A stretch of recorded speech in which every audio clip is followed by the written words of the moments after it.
Car un tel homme qui ne néglige aucun effort pour se placer dès maintenant au rang des meilleurs est comme un prêtre et un serviteur des dieux, attaché aussi au service de celui qui a établi sa demeure en lui, et ce culte préserve l'homme de la souillure des voluptés, le rend invulnérable à toutes les douleurs, inaccessible à toute démesure, insensible à toute méchanceté. Il en fait de l'athlète du plus noble combat, de celui qui s'engage pour ne point se laisser abattre par aucune passion. Il l'immerge à fond dans la justice et lui fait accueillir de par toute son âme les événements et tous les lots de son destin. Et jamais, hormis une nécessité impérieuse et d'intérêt commun, il ne cherche à se faire une idée de ce qu'un autre dit, fait ou pense. Il applique son activité aux seules choses qui le concernent et il pense sans cesse que les choses qui sont de son particulier sont filées avec celles qui constituent le tout.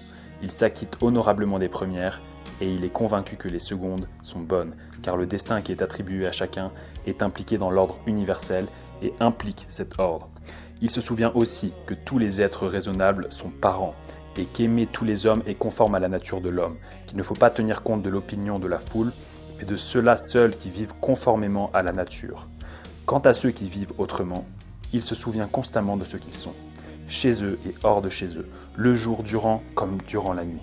Il ne fait donc aucun cas de l'approbation de tels hommes qui ne savent pas eux-mêmes se contenter par eux-mêmes.